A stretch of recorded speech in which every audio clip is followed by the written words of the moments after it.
Então, é um prazer estar aqui, realmente uma honra, porque a gente ficar do lado de pessoas que você conhece por nome, mas que ainda não tinha tido o prazer de conhecê-lo pessoalmente. Quer dizer, até já tinha, que eu não fui observadora, porque nós já estivemos num jantar na UAB, e eu lembro que o senhor foi, até por conta do nome, com relação ao professor Gerson. Não vai confundir. Nelson com Gerson, e às vezes as pessoas achavam que era a mesma pessoa, e eles militam em áreas, porque inclusive o Gerson é de trabalho também. Então, eu venho aqui e começo, né, alimentos gravídicos. Na verdade, a ideia de falar sobre alimentos gravídicos, ela sai a partir da minha tese de doutorado, quando eu resolvi buscar um tema, e a gente tem que buscar um tema inédito. E dentro do ineditismo, meu orientador na época falava assim, bom, inédito a gente não tem mais nada, né? Porque todo mundo já falou de tudo. Aí você tinha que dar um aspecto inédito em alguma coisa. Eu tinha feito ECA, Estatuto da Criança e do Adolescente.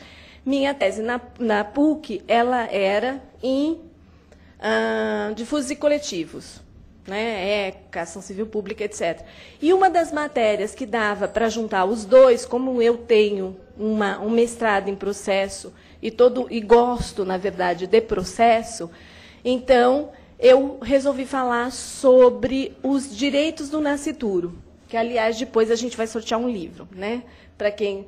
Então, eu falava sobre os meios de defesa dos direitos do nascituro, os aspectos processuais. Naquele momento, óbvio que não dá para você simplesmente entrar na ação. Antes você tem que abordar a questão do nascituro, e aí vem a questão dos alimentos gravídicos. Por quê? Porque, no fundo, nós temos assim, eu quase ousaria dizer, e do lado dele é ser muito corajosa, que a gente tem um limbo jurídico com relação ao nascituro, porque o nascituro não tem personalidade jurídica, mas ele tem legitimidade em determinadas ações, ou pelo menos tinha. Então, particularmente, a lei dos alimentos gravídicos, ao meu ver, apesar de toda a defesa que ela tem, e aí depois eu vou deixar fazer o professor também se manifestar a respeito, a gente tem a questão seguinte, eu não vejo como algo que veio inovar, ao contrário, eu acho que ela é um retrocesso. Por quê? Porque quando eu estava escrevendo a tese, e eu estou falando de 6 anos atrás, já, a gente eu discutia a legitimidade do próprio nascituro ajuizar uma ação, não só para pedir os alimentos, e as primeiras ações de alimentos para nascituro surgiram a partir, em meados de 90, e, por incrível que pareça, elas eram promovidas contra a Schering do Brasil. Por quê? Por conta daquelas pirulas de farinha. Óbvio que muita gente entrou com ação, por exemplo, pedindo dano moral. Tem um acórdão de um desembargador do Tribunal de Justiça do Distrito Federal, que ele dizia que não podia falar em dano moral porque filho é uma dádiva. É verdade que filho é uma dádiva quando você quer, né? Você está tomando anticoncepcional para não ter o filho, porque por algum motivo você não quer ter uma criança e, de repente, alguém, né, resolve boicotar a empresa farmacêutica e faz as pílulas de farinha, em vez de fazer as pílulas, e o que você está tomando é farinha, e não tem nada, e aí você engravida.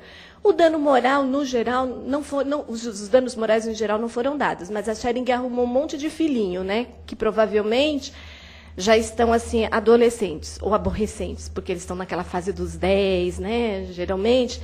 Então, ela vai ter que sustentá-los. E, nessa época, muita gente entrou com alimentos ainda antes do nascimento das crianças. Por quê? Porque gravidez é uma coisa que tem custo, né? A mulher grávida, ela tem que tomar um monte de remédios específicos, ela tem que tomar um monte de vitamina, ela tem que comer coisas diferentes, ela faz exames. E, necessariamente, nem sempre ela vai deixar de pagar por aquilo, né? Então, você tem que imaginar que naquela época, a gente já falava algumas vezes da legitimidade do nascituro para o ajuizamento da ação. A lei veio pacificar, só que também tirou a legitimidade do nascituro. E eu, como defendo os direitos daquele que ainda não nasceu, eu acho, assim, particularmente um absurdo. Porque se ele tinha legitimidade, você tirar a legitimidade dele e dar para a mãe, é você tirar aquela basicamente, aquele direito e aquele reconhecimento da importância do nascituro. E nós temos aí um monte de conflitos. Eu tenho uma palestra no site aqui da UAB, onde eu falo sobre a súmula vinculante. Eu trago uma outra problematização, que é a questão, comentando a súmula, que não tem nada a ver, vai falar assim, ela é louca, né? Mas não é. Tem uma do depositário infiel. O STF veio e falou assim, o depositário infiel não pode mais ser preso. A Constituição diz que sim, mas o STF, em súmula vinculante, diz que não. A base, todo mundo vai falar assim, mas a base é o Pacto da Costa Rica, porque o Pacto da Costa Rica diz que a única prisão civil possível é daquele que não paga alimentos, certo? E aí a gente também, eu entendo que o pai que não paga alimentos gravídicos pode ser preso, né? Ou o suposto pai, ou aquele que você acha que é o pai, né?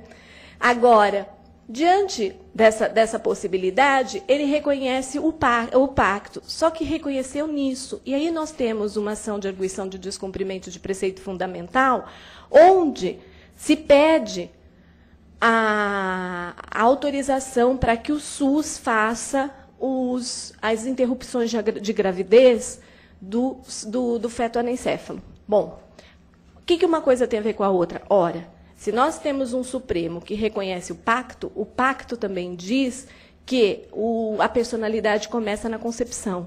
O pacto adota a teoria concepcionista, que, basicamente, se os senhores acompanharem ali no slide, a teoria concepcionista é aquela que diz que a personalidade começa na concepção, entendendo por concepção a anidação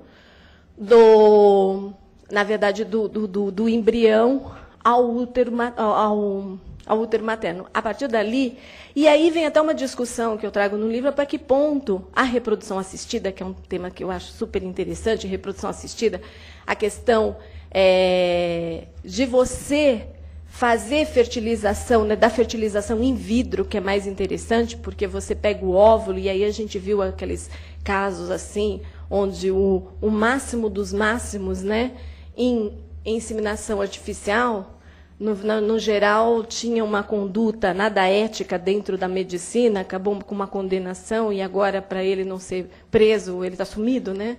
E a última vez que eu li alguma coisinha, uma notinha, que ele continuava procurado, que é o Dr. Roger, que aconteceu tudo isso. Você fala, nossa, como pode uma pessoa com uma profissão e com um nome todo ter todo um desvio de conduta a esse ponto.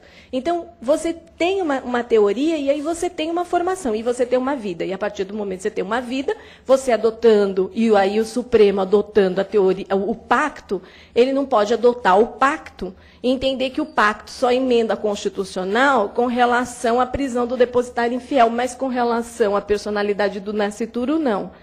Ainda que o pacto tenha sido recepcionado antes da promulgação do novo Código Civil, que é de 2002. Mas, ainda assim, a gente poderia dizer que o Código Civil é inconstitucional, já que o pacto estaria como emenda. Tudo isso é besteira, porque a emenda 45, que diz que todo pacto internacional de direitos humanos é emenda constitucional, ela tem um pequeno detalhe, né? Ela exige uma votação diferenciada e exige características que o Pacto da Costa Rica não tem. Mas, a partir do momento que, por interpretação, eu tenho utilizado, eu teria que utilizá-lo para tudo. E não recepcionar, porque ele foi recepcionado no ordenamento, não parcialmente. Se ele tivesse sido recepcionado, recepcionamos, mas só esses artigos, aqueles outros não, tudo bem, nós recepcionamos o pacto como um todo. Então, se nós recepcionamos como um todo, nós estamos hoje diante de uma problematização, porque o Código Civil adota a teoria natalista. Eu não concordo. Eu posso não concordar, professor? Só jura? Porque é o seguinte, a gente aprende na faculdade. É teoria natalista, por quê? Porque a personalidade só começa com a vida. Só que começa com a vida, e aí entende a vida a partir do momento que se respira, e sempre se faz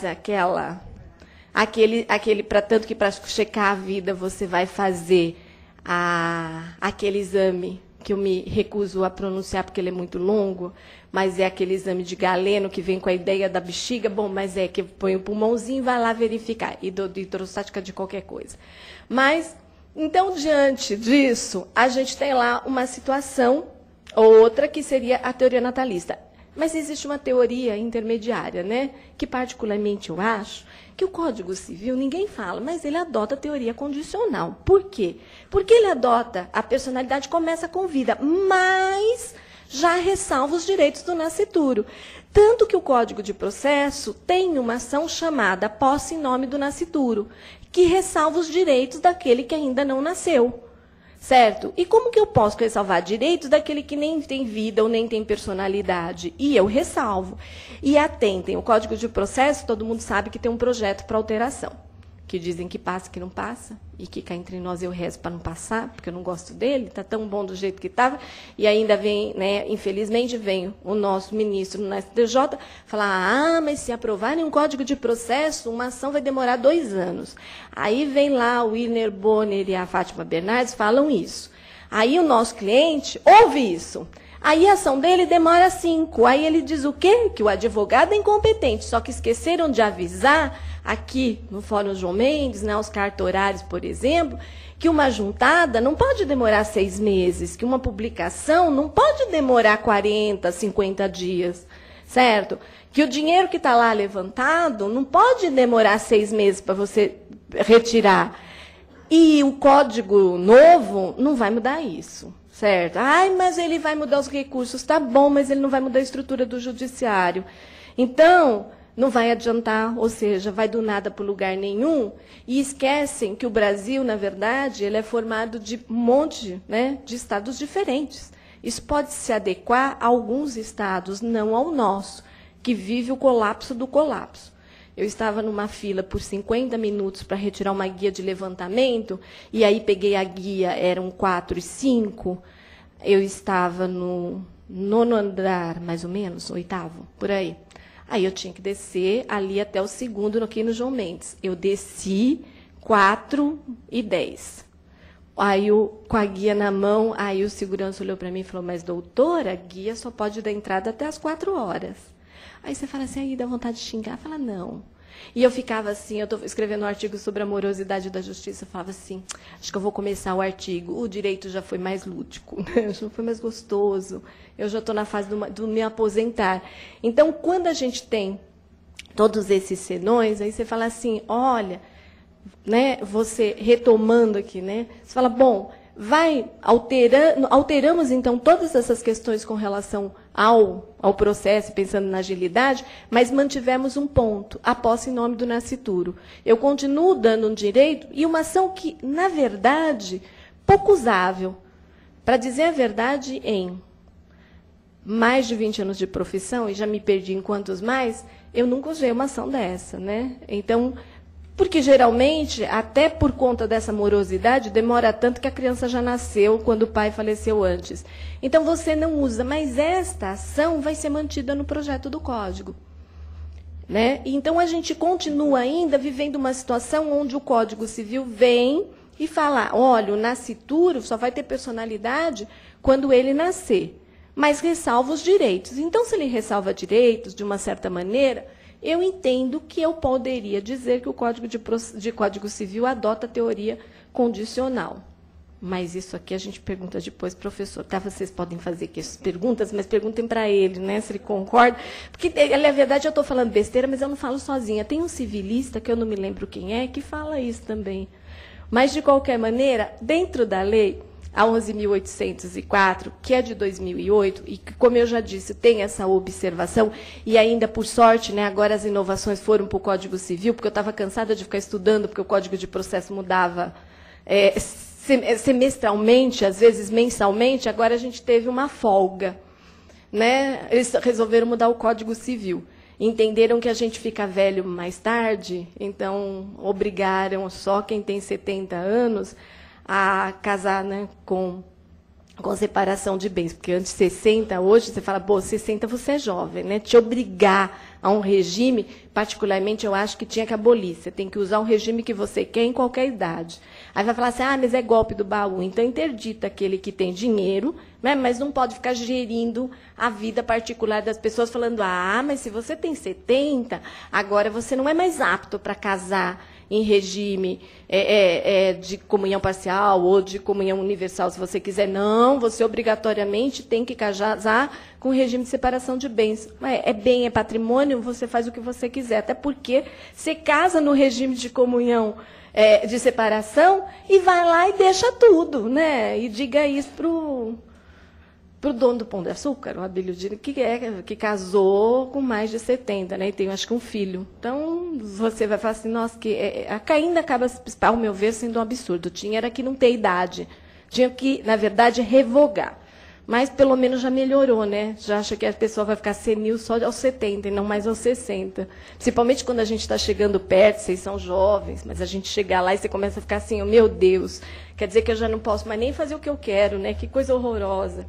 Bom, o primeiro ponto da lei, que eu já critiquei, né, a 11.804, é que conferiu a legitimidade claramente para a gestante. O interessante dessa lei, que não dá para a gente fugir, é o seguinte: você tem um contexto da sociedade. Imagina na década de 70, você fala em alimentos gravídicos, por quê? Você vai falar, bom, como alimentos gravídicos, né? O pai é o marido, porque necessariamente as pessoas tinham uma sequência. Né? Você tinha lua de mel, né? Você tinha noite de núpcias, né? Você tinha um crime de sedução. Eu odeio direito penal, mas tinha lá aquele crime que era bonito, né? Seduzir mulher virgem e sob promessa de casamento. Então, na verdade, era toda aquela coisa assim. Hoje em dia, ontem a gente estava na faculdade e eu ouvi umas coisas que eu fui ficando assim, eu falei, ai, meu Deus do céu, a sociedade não pode estar assim. Então, acho que ainda bem que eu não tive um filho, porque se você imaginar o que numa reportagem saiu a respeito dos adolescentes, você fala, eu prefiro ainda viver no meu mundo cor-de-rosa, né? Porque se as pessoas estão assim, mas aí você entende até a lei dos alimentos gravídicos. Né? Porque hoje, necessariamente, você engravida de situações que fogem àquilo que a gente tinha, e eu ainda tinha, porque eu fui educada, minha mãe tem 82 anos, então eu fui educada por uma pessoa que tinha uma moral diferente, tinha todos os parâmetros que, se certo ou errado, não vem, mas eram aqueles que ela tinha. Então, você vive hoje o contraponto, onde você tem a gestante, legal, mas a mulher, ela engravida e, eventualmente, de relações furtivas. Né? E, às vezes, o suposto pai, se tem dinheiro, faz que nem fez o goleiro Bruno. Manda matar para evitar pagar os alimentos. Né? E o mais interessante é ela, logo que começou, você vê o depoimento, uma vez ela falando com uma amiga, falava assim, não, porque eu posso até receber alimentos enquanto eu estou grávida. Né? E aí você fala assim, bom, teoricamente, e aí vem talvez o grande problema, que seja o aspecto probatório dessa ação. A legitimidade é da mãe? É da mãe. É verdade falar assim, bom, é da mãe, e óbvio que é da mãe, e não tem como a gente não questionar isso com relação ao fato de que, óbvio que ela tem que ter esse direito por conta do quão caro é manter uma gravidez. Aqui eu trago um primeiro ponto que eu gosto, em 2000, um agravo da Schering. Ela dizia, né, e o voto, que a agravada é responsável por si e pelo nascituro, por sua formação ao nascer, bem como pelo seu sustento. Representa o direito dele com amparo. Isso bem antes da lei, né, que é aquilo que eu falei. Essa ideia de dar alimentos e de prover, claro que hoje seria bem mais difícil. Esse caso da Schering foi um caso pontual, alguém que tomando anticoncepcional, e hoje em dia, se você provasse qualquer tipo, óbvio que você sabe que o anticoncepcional e nenhum tipo de formas, né, de evitar a gravidez são 100% garantidos. Mas aqui foi uma situação que todo mundo acabou verificando que houve realmente um erro por parte da empresa. Então, já naquela época, você dava o direito do nascituro. Por isso, quando eu vi alguns autores falar, mas é uma inovação. Ao meu ver, não é. Em 2000, 8 anos antes da lei, a gente já tinha o tribunal aqui em São Paulo determinando esses direitos. Aqui um outro acórdão, também daquela época, Só que aqui, ressarcimento por gravidez indesejada, porque, na verdade, as mulheres não queriam legitimidade da mãe, e o tribunal já entendia que a legitimidade era da mãe para os alimentos do nascituro. Então, no fundo, você tinha uma discussão com relação à legitimidade, isso sim a lei veio e resolveu. A legitimidade é da mãe. Eu, particularmente, prefiro do nascituro. Mas tudo bem.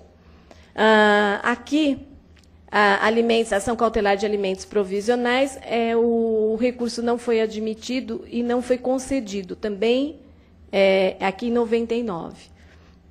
Eu adoro jurisprudência. Então, aqui tem outro caso também, aqui de 2009. E aqui a gente entra num ponto que eu falei, legitimidade da gestante. Ótimo. Autora. E legitimidade passiva. Quem pode ser réu? Em regra, o suposto pai. Mas também pode ser os supostos avós, né? Por quê? Os alimentos avoengos já são aceitos com relação ao neto, né, já nascido. Da mesma maneira, eu posso pensar nos alimentos gravídicos, por que não? Afinal de contas, se o suposto pai não tem condições, por que não, desde que provado da mesma maneira, eu possa ir até os supostos avós? Apesar de que existe a questão de, na hipótese de avós, você tem que fazer a cobrança dos alimentos dividido entre os avós maternos e paternos, né? Então, não dá para você cobrar tudo. Mas o gasto porque os alimentos, de forma justa, eles teriam que ser providos em 50% pelo pai e pela mãe. Principalmente hoje, onde a gente vive uma sociedade onde algumas mulheres são cabeça de casal. Então, na verdade, elas acabam tendo o ganho maior. Da mesma maneira, quando você pensa nos alimentos avoengos, eu poderia, na legitimidade passiva, dividir isso também entre os avós, maternos e paternos. Bom, os alimentos, né, o artigo 2 dessa lei, os alimentos de que trata esta lei compreenderão, óbvio, qual o valor dos alimentos. Claro que não dá para a gente considerar aqui também, ou deixar de considerar aqui também, o binômio necessidade e possibilidade. A possibilidade do suposto pai e a necessidade da mãe, que a gente não pode dizer que é suposta, já que ela está grávida, então a mãe a gente sabe quem é, mas do suposto pai vai ser, óbvio, condicionante também, mas o valor tem que ser suficiente para cobrir as despesas adicionais do período da gravidez, que é uma coisa óbvia, né? Da concepção ao parto, inclusive referentes à alimentação especial, assistência médica e psicológica, exames complementares, internações, parto, medicamento e demais prescrições preventivas. Quem já teve filho deve saber que tudo isso implica num valor, às vezes, bem alto.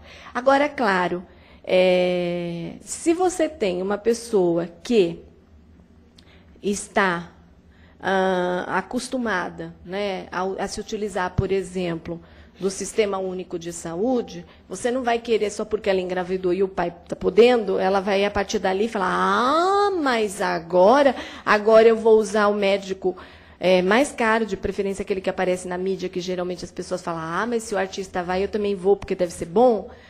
Né? Aí você fala assim, então agora eu vou fazer ginástica para aproveitar e para a gravidez, mas para não ficar muito gorda, vou fazer isso, ou vou fazer aquilo, se não era uma coisa que era realmente, por isso vem a questão da necessidade e da possibilidade, a necessidade dentro daquilo que você vivia. Convencido da exigência dos indícios, e aí a gente vem com um problema muito sério, porque a questão probatória, quando a gente fala em relacionamento, então você imagina aquela pessoa que é noiva e que engravida do noivo. Óbvio, né? Ou aquela pessoa, óbvio que o suposto pai é o noivo, como regra. Assim como dentro do casamento, a gente tem uma presunção, o próprio Código Civil presume a paternidade de toda aquela mulher que tiver o filho nos 300 dias até depois da dissolução do casamento, etc. Então, nessas situações, a gente presume, ok? Claro, você vai falar assim, mas a presunção é óbvio que é pai. Não, a gente sabe muito bem que tem gente casada, tem pai e tem julgados até, da desembargadora aposentada Maria Berenice Dias, que eu acho... Eu, particularmente, tenho assim, uma visão, eu tenho uma amiga que fala que eu sou muito... Primeiro que eu, para o direito de família, sou um problema sério, porque eu sou muito legalista, né? Mudando em algumas coisas, mas eu sou muito legalista. E tem coisas que eu acho assim, meio que absurdo. A desembargadora dizia, numa ação onde o pai descobriu, quando o filho tinha 7 anos, que ele não era o pai. Ele se separou e a partir dali não teve mais nenhum tipo de relação, nunca mais viu a criança, né? Quando ele estava já com 18 ou 20 anos, tinha pendente no tribunal uma ação, não sei quanto tempo demorou, por isso que não dá para saber exatamente quando. Ele entrou com uma ação negatória de paternidade, pedindo a exclusão do nome dele, da certidão, né, do suposto, né, do filho, de que não era filho dele, por uma própria declaração da mulher. E a desembargadora entendia que não podia, por conta do princípio da dignidade da pessoa humana, você teria que manter, porque aquela criança não podia ficar sem pai. Bom, tudo bem, só que existe o direito do próprio pai e não adianta. Você pode dizer, você vai ser pai, você vai ter até direitos sucessórios, mas você não vai ter afeto. E querer fazer lei para obrigar alguém a gostar do outro, isso ainda não vai ter lei que vai ter jeito. Sabe? Existe um projeto, essa questão do abandono afetivo, você não tem solução, juridicamente falando. E, de uma certa maneira, eu particularmente tenho umas ressalvas. E aqui a gente vem com um problema sério, que é exatamente aquelas situações que você tem hoje das relações eventuais. E aí eu brincava, né, que ontem a gente estava assim, num papo com algumas pessoas, e eles comentando de festas de adolescente, onde diziam que a coisa assim, você gira a orgia, né? Você fala, meu Deus do céu, o Império Romano, naquelas épocas que eles diziam, hoje vai se sentir assim, nossa, virou fichinha perto de algumas histórias. Se aquilo tudo era... Eu tenho uma amiga que ela tinha 2 filhos, ela começou a ficar com uma cara, ela foi ficando tão deprimida. E eu falei assim, olha, acho que tem hora que Deus sabe o que faz e a gente não sabe o que fala. Mas é uma situação muito complicada. No interior, eu falando sobre isso, um advogado virou e falou, doutora, a senhora não sabe o que acontece nos rodeios, né? Banheiro químico virou motel. E aí vai lá e você acaba ficando, e eu, há muito tempo atrás, achava que ficando era no máximo beijar na boca, né? Você falava assim, ficava lá, beijou na boca, mas não é não, né? Você chega aos finalmente. E aí, chega aos finalmente sem qualquer tipo de cuidado. E aí, nos finalmente, né, chega ao final total, que é ficar grávida. Sem contar todas as possibilidades, né? Ganhar uma AIDS ou nada, mas vamos lá, e aí fica. E aí você fala assim, mas a culpa é da mulher. Bom, tudo bem, mas ela, infelizmente, ainda não tem geração espontânea, né? Então, obviamente, tem o outro lado.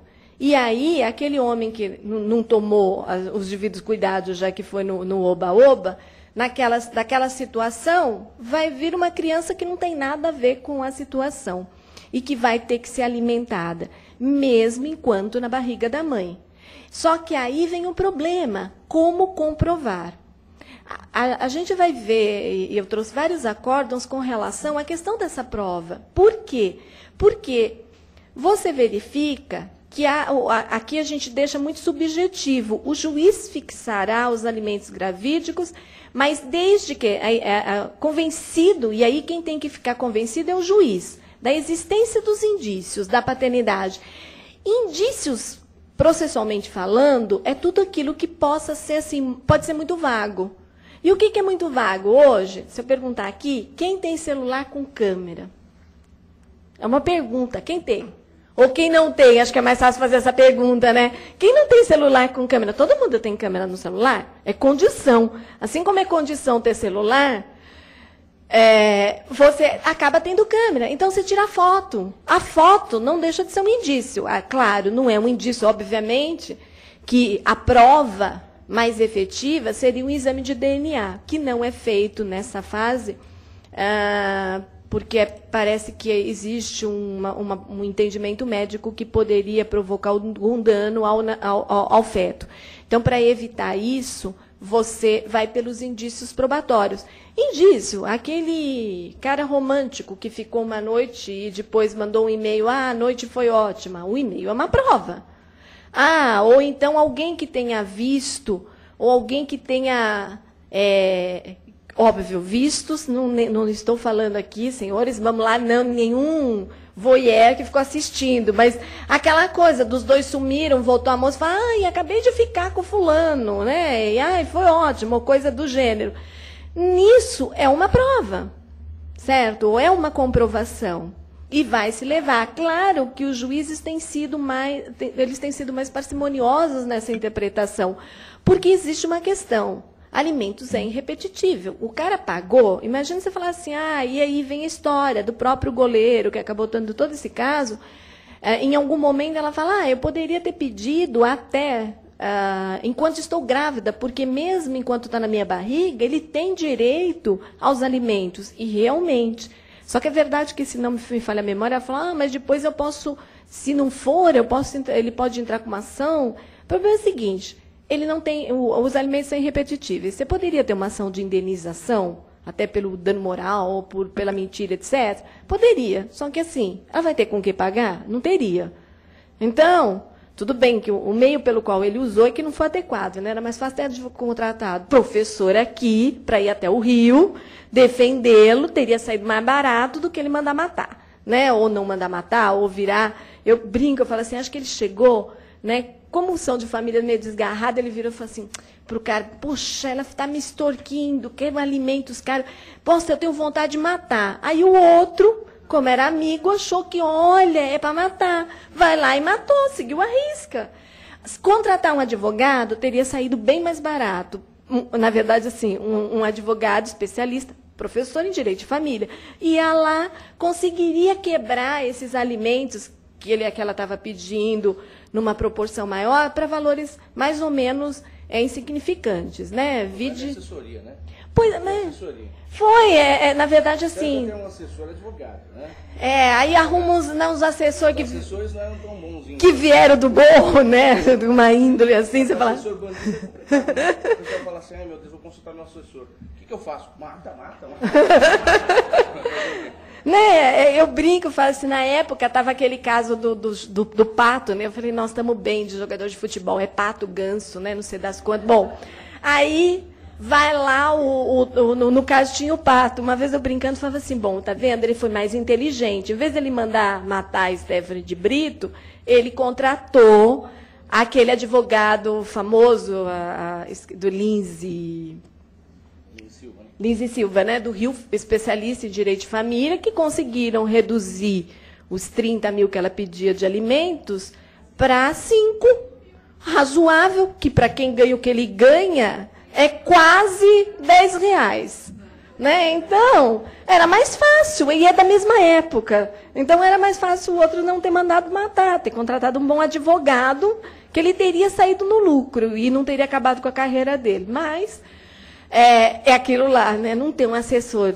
A OAB, durante muito tempo, eu não sei se essa campanha acabou, né? Consulte antes um advogado, né? Eu consulto sempre um advogado. Essa mania das pessoas acharem... Outro dia eu falando com o Vitor a respeito de um documento, eu falei, você precisa fazer. Ele falou, faz para mim. Eu falei, eu não vou fazer, não. Eu falei, tenho alguém que eu posso pedir para fazer.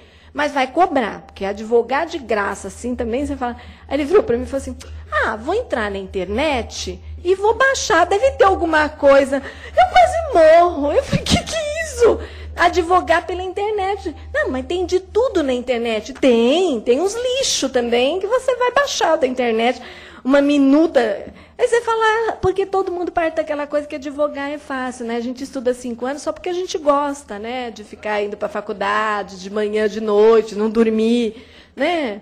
Então, é umas coisas meio absurdas que a gente ouve de pessoas cultas. Então, você fala assim, como que vai baixar da internet? Mas que, de uma certa maneira, vai ficando meio... Acho que tudo hoje a gente vai buscar na internet, né? Então, é o caso do goleiro, e às vezes dá esses problemas.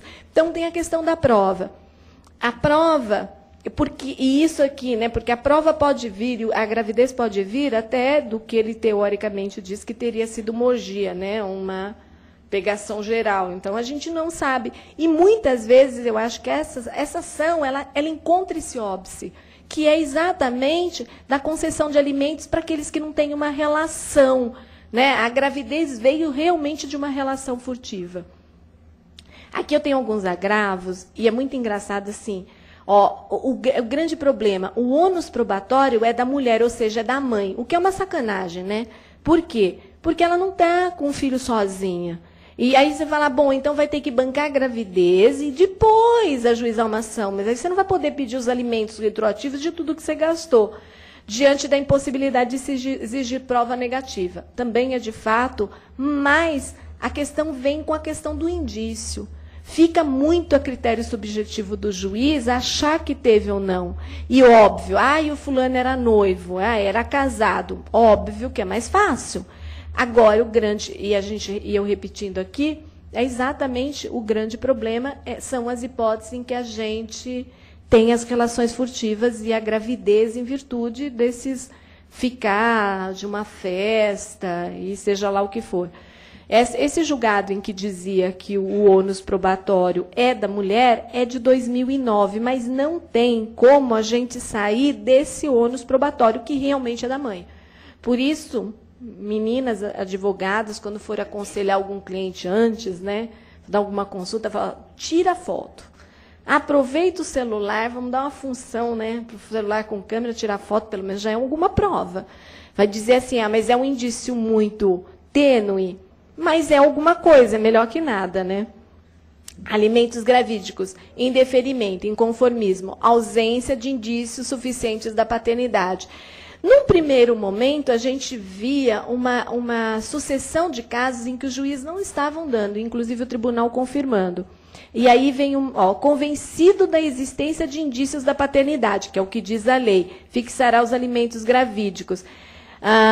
Então, esse critério subjetivo do juiz, particularmente, é uma coisa que me incomoda. Por quê? Porque é muito difícil. O que eu acho que uma foto é uma prova, a minha visão é diferente da de um juiz, né? Eu brincava muito tempo atrás com um colega de juiz que dava processo civil, que eu dizia que o processo civil dele era diferente do meu. Um dia ele virou para mim e falou assim, mas como o código é o mesmo? Eu falei, mas a sua visão é da lei, pura e simples, e a minha é daquele que vai lá e que sabe que um juiz não dá um despacho em 5 dias, que o cartorário não pratica o ato, e eu tenho que ficar lá no balcão implorando para ele, ainda sendo simpática. Depois de 45 minutos, ainda você fala assim, nossa, aí o cara pega a sua, vai trazer para você assinar a guia, ele demora meia hora e você fica assim, mas porque ele está fabricando a guia, é só para te dar um papelzinho, mas ele está fazendo 10 coisas ao mesmo tempo. Então, em virtude disso, acaba sendo diferente, por isso que eu não gosto de nada que seja muito subjetivo. Concessão. Aqui o juiz oitiva das partes em audiência de justificação. Veja, a concessão pode ser inaudita altera partes, ou seja, sem ouvir, né? Aqui o juiz resolveu ouvir as partes que confirmaram um relacionamento amoroso. Aqui, idade compatível com o início do namoro. No namoro é mais fácil, né?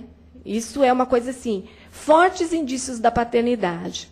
Bom, redução dos alimentos, né? Não tem jeito, é o binômio necessidade. TJ de Minas, aí a gente vem presença de indícios. O grande problema, a ausência de provas acerca da alegada impossibilidade financeira. Que aí vem o outro falar, olha, o juiz fixa e fala, não posso pagar. Então, vem um outro problema.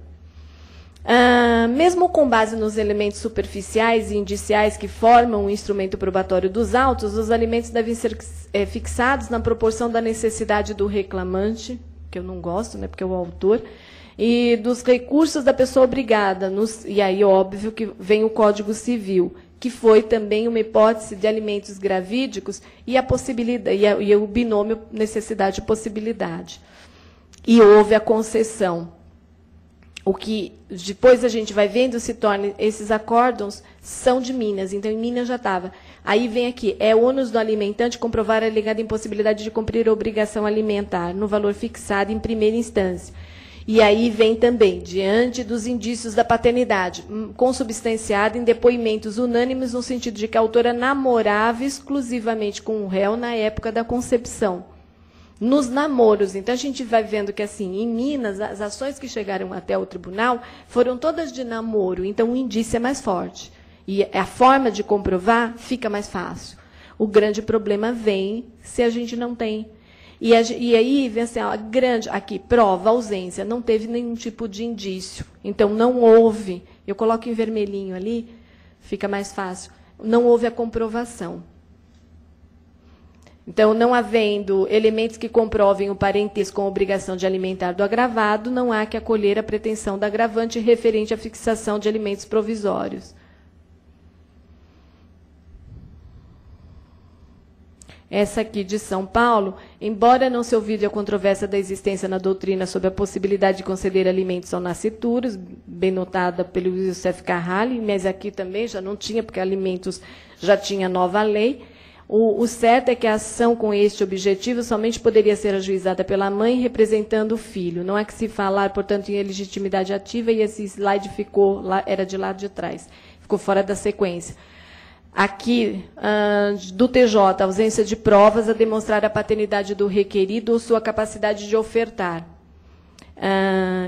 Proibição da reforma impégios, prudente a manutenção dos alimentos no patamar fixado. Isso para as hipóteses da revisão e aqui com relação à questão da necessidade e possibilidade. Porque aí você vem duas provas distintas, né? Uma, a mãe provar os indícios da paternidade e o pai provar que não tem condições de pagar. Mas mesmo que não tenha condições de pagar, o que a gente tem como regra é que, em algumas vezes, o juiz tem entendido, particularmente, que mesmo quando o pai está desempregado, em alimentos ele às vezes dá para o desempregado um salário mínimo. Partindo daquele pressuposto que isso nem saindo até dos gravídicos, mas partindo daquele pressuposto que se você tivesse casado, você ia conseguir manter aquela família, manter o filho. Então, mesmo que você esteja desempregado, você tem que dar um jeito de, pelo menos, bancar, ainda que seja algo estimativo, um meio salário mínimo, que é uma coisa assim muito difícil, né? Porque se fosse assim, você não teria ninguém passando fome e famílias praticamente indo parar debaixo da ponte. Então, você fala assim, legal, né? Você aí, de repente, o cara vai lá, rouba, né? Porque como que ele vai pagar se ele está desempregado? É umas coisas que eu acho, às vezes, que é meio complicada. Essa lei, ela acaba tendo, e eu a colocaria dentro daqueles procedimentos especiais não regulamentados no Código de Processo. Tanto que o réu é citado para apresentar resposta, e eles não falam em contestação, em 5 dias. Exatamente uma característica ali dos procedimentos especiais, onde a citação vem, onde a citação e a resposta vêm para um período menor. Competência. Bom, ninguém falou da competência com relação ao ajuizamento dos alimentos gravídicos. Se a lei específica não fala nada, vamos usar a regra geral do artigo 102 do CPC, que dá, na verdade, que dá como domicílio o do alimentado, certo? Então, vamos lá entrar com a ação, onde na verdade, onde você tem o polo hipossuficiente, né? Onde você tem aquele que necessita. Então, ele tem privilégio. São aqueles foros privilegiados do artigo 100. Óbvio que a lei havia previsto o domicílio do réu para a ação, mas ela foi vetado. Então, a partir do momento que vetaram o artigo específico com relação à competência, nós entramos na regra geral dos alimentos que está no Código de Processo. Bom, só a título de curiosidade, existe um projeto, e aí, assim, a gente hoje trabalha com muitos projetos específicos. Existe um projeto que é o 478 de 2007, que está tramitando, e eu recebo sempre que ele tem algum tipo de andamento, e continua indo, assim, do nada para lugar nenhum, mas ele fica passeando no Congresso, que é o Estatuto do Nascituro. Certo? E ele estabelece diversos direitos. Eu trago aqui só alguns direitos, né? Por exemplo, onde fica garantido ao nascituro o atendimento em igualdade de condições com a criança, onde dá o nascituro direito a políticas públicas, né? Para ele ter um nascimento digno, onde é vetado discriminar o nascituro. Essa ideia vem de um grupo, onde, inclusive, existe um projeto de estabelecimento do Dia do Nascituro, seria 8 de outubro, onde você vem determinar, então, alguns direitos que você daria. Seria um EC específico para o nascituro, onde você teria prioridade na assistência de pré-natal, teria uma coisa que, assim, teria direito à pensão alimentícia equivalente a um salário mínimo até o que complete 18 anos, não sendo identificado o genitor. Então, não tendo pai, todos nós, sociedade, assumimos a paternidade, vamos adotá-los até os 18 anos. Fala com relação à doação. Então, são vários direitos que, inclusive, quando eu escrevi a tese, eu falava também, e que tem direito à legitimidade para suceder, que ele já tem mesmo, mas expressamente, num projeto que está tramitando e que vem numa linha que é interessante, porque numa época que você tanto fala, né, em aborto de anencefalo, etc., nos Estados Unidos, em 2004, eles fizeram uma lei dos nascituros vítimas de violência. Então, estabelecendo que se alguém causar morte ou lesão a uma criança no ventre da sua mãe, então não criança, né, ou nascituro, responde criminalmente pela morte ou lesão do bebê, além da morte ou lesão à gestante. E interessante que numa sociedade que permite o aborto, né? É uma coisa, eu diria quase que conflito uma coisa com outra, mas lá eles trabalham num sistema diferente de legislação. E na Itália, aí até por conta de ser um país 100% religioso, porque o Vaticano está lá dentro, etc., ela também entrou em vigor uma lei que dá ao embrião humano os mesmos direitos de um cidadão. Geralmente, nesses países que dão direito, a gente tem uma outra problematização, e aí vocês aproveitem para assistir essa palestra que é interessante, que vai falar da reprodução, que é a questão da reprodução. Por exemplo, agora limitaram a colocação de embriões, mas tivemos épocas em que você colocava, dependendo da mulher, 8 embriões. Aí chegava um momento, eu conheço uma garota que ela fez em Ribeirão Preto, ela foi fazer uma inseminação, colocaram 8, só que 7 vingaram. Aí ela estava com uma gestação séptupla, de 7. Bom, mas aí o que aconteceu? Num determinado momento, não tinha possibilidade de que os 7 vingassem. A gente não faz redução. Ela foi para os Estados Unidos e fez uma redução, ficou com 2.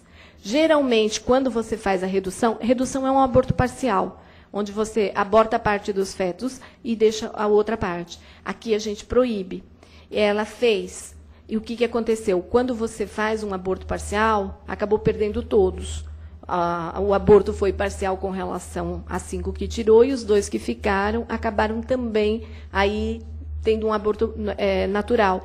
Então, essa legalização é uma coisa que já deveria, mas o mais interessante é que a legalização vem do Conselho Regional de Medicina, do Conselho de Medicina, nunca de uma lei, que ninguém fala, porque existe uma lei sobre a reprodução assistida já faz tempo, que também não vinga, e que estabelecia, aliás, tem uns direitos, o doutor deve saber disso melhor do que eu, que estabelece um monte de questões, que é um absurdo, por exemplo, o fato da questão da doação de espermatozoide, porque você pode doar, né? Tanto que no Brasil é possível um comodato de barriga, né? Ninguém pode falar em barriga de aluguel, mas você pode doar a sua barriga.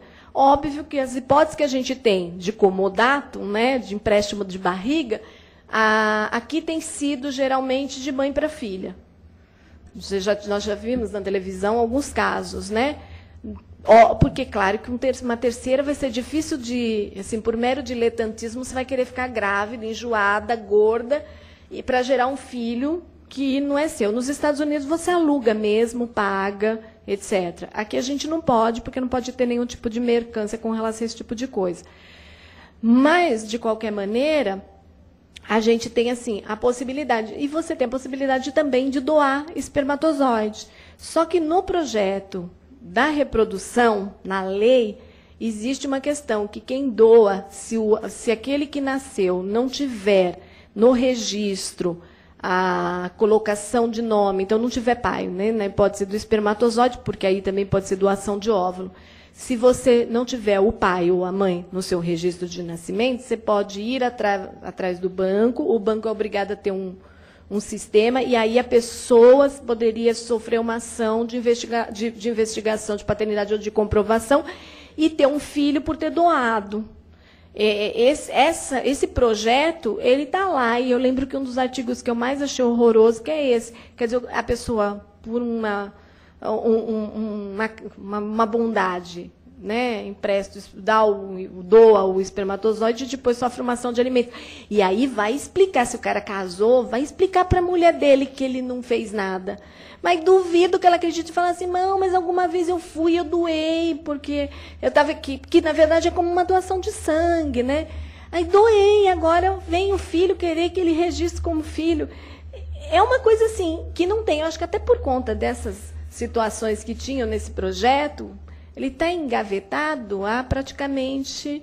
Eu estava escrevendo, então, provavelmente desde 2004. Então, são 6, 7 anos de engavetamento, né, que não se manifesta, não sei nem se ele já morreu, mas são situações que nós não temos legislação, e que deveria ter, porque deveria deixar ressalvado que não vai haver responsabilidade. E aí vem um problema da criança velha, né, o Código Civil. Porque eu estava na faculdade, ele já se falava no projeto. Aí, em 2002, saiu o projeto. Só que nasceu um velho, né? É aquele filme do Benjamin não sei das quantas. Ele nasceu velho, coitadinho, porque eles não têm, eles esqueceram de atualizar para essas situações de reprodução, como que fica, como não fica. Agora, principalmente agora onde a gente tem uma sociedade onde você tem muitas relações homoafetivas, com possibilidade de terem, né, filhos dessas relações que vão, eventualmente, às vezes até se busca a colocação dos dois da relação na certidão. Então, eu suponho que nessas hipóteses fica com 2 pais ou 2 mães, né? Porque não dá para, na certidão, estabelecer que um é pai e o outro é mãe. Né? Se são 2 mulheres, você fica com 2 mães, ou se for 2 homens, 2 pais. Mas vai continuar sem mãe. E aí, o que você faz? Né? É um problema que, confesso que eu não tenho a menor ideia. Bom, dito isso, quem quiser, tem um filmezinho meu sobre as alterações do Código de Processo, onde eu falo no site do LFG, o autor e a sua obra, nessa parte, né, no link, autor e sua obra, ainda tem uma colocação que eu falo sobre sobre as alterações do Código de Processo e um livro de processo civil que eu lancei. Agradeço a atenção de todos. Se alguém precisar, de repente, dos slides, está aqui meu e-mail. Aliás, ele aparece em todos os rodapés, que é cristina@zainag.dv.br.